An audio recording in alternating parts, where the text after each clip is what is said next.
Hello, in this short video I'm going to teach you how you can use Photopea to create a hair sort of style. This might be quite useful if you're making a vector graphic or if you are trying to design some facial features and other such items in Photopea. Now, an obvious place to start would be to think about the kind of hair you're looking for. In this case I'm just looking for usual hair. I might go for quite long hair, quite short hair. And in this case, I might want to actually have a photo that I can use to trace. So I've gone to Google Images and I'm just going to search for cartoon hair template. You can see it's currently in my search history. So there we go. I've got a couple of examples here. And in this case, I'm going to go... Let's see which one might be interesting. I'm going to go for this one. Okay. I'm going to just... That one's already. You see that there's a couple more examples there. But I think this one will be okay. So what I'm going to do is I'm just going to save image as. It will save to your local drive where you set this up. In this case, I'm just going to put this in my Dropbox here. There we go. So, there we go. It is there. It is ready to go. If I go into Photopea, I'm going to create a new project. I can give it a name, so in this case I'm just going to call it Hair Projects. And I'm going to set my dimensions to be as big as I need it to be. So in this case I'm just going to say 1080p, so that's 1920 by 1080. You can leave this button here, just switches around, so if you get them the wrong way around, that's fine. DPI you can leave the same, profile keep as that, but backgrounds do change to transparent.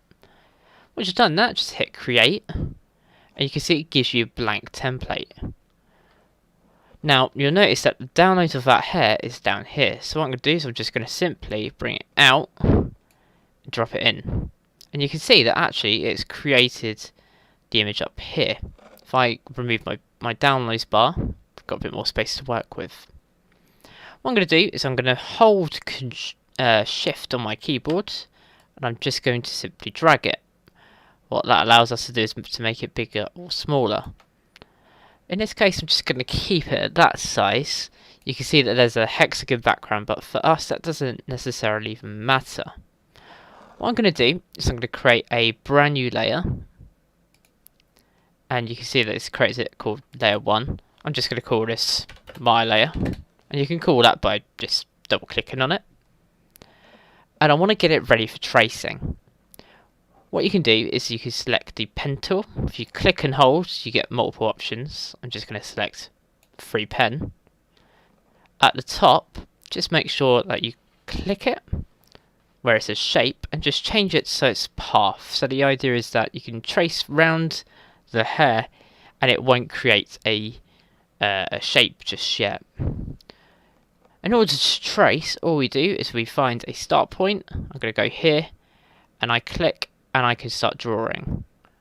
And you can see that a faint white line has started to appear. Now, I'm not the best artist in the world, so it's not going to come out looking amazing. However, you will get an idea as to roughly what you're working with here. And it's fine if you want to click and just release. You can see that the blue sort of dots allow you to move bits around, so that's fine.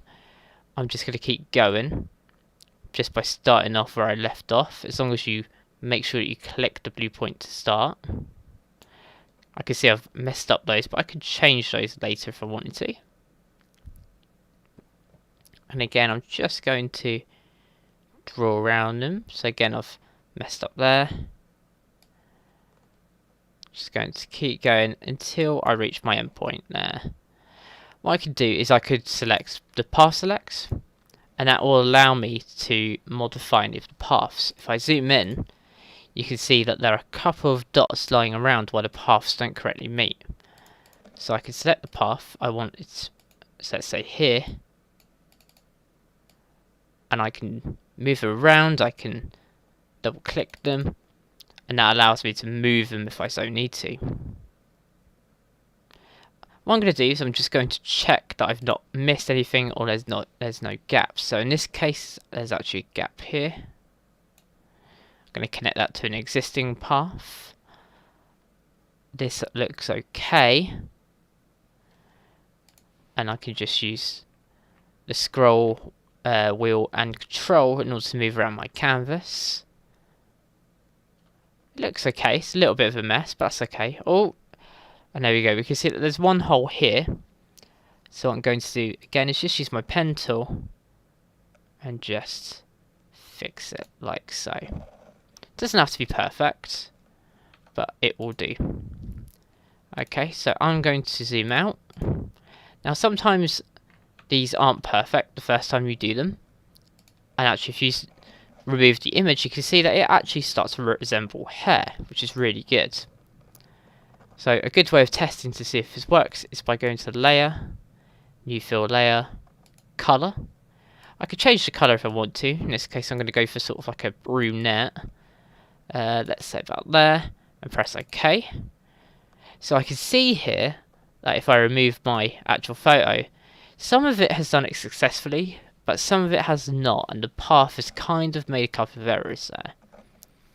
Now, sadly, it does mean I've got to redo it. So what you need to do is remove the layer and make sure that your work path is also deleted. Otherwise you end up with some weird errors and you don't quite want that. And again, I'm just going to retrace it. Again, I'm not aiming for perfection here.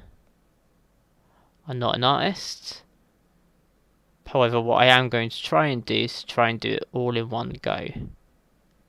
So it's not going to be the prettiest looking thing in the world.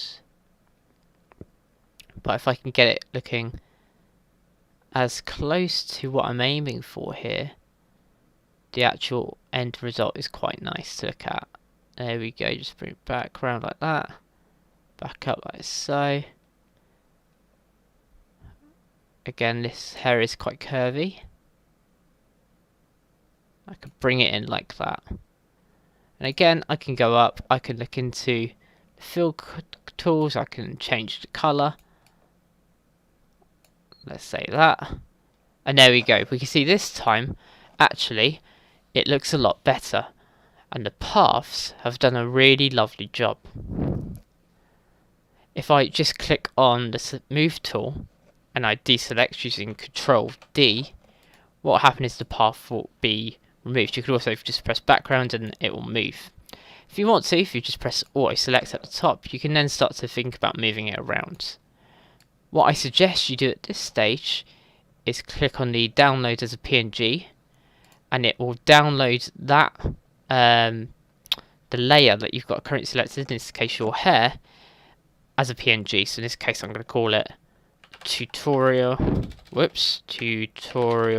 hair. Save.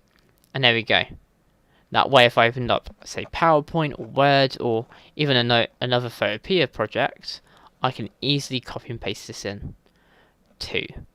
What I suggest as well is you do File, Save as PSD, which is a Photoshop format, and just give it a name and save it as well. That way you've got backup if things go wrong. Okay. Hopefully that helped.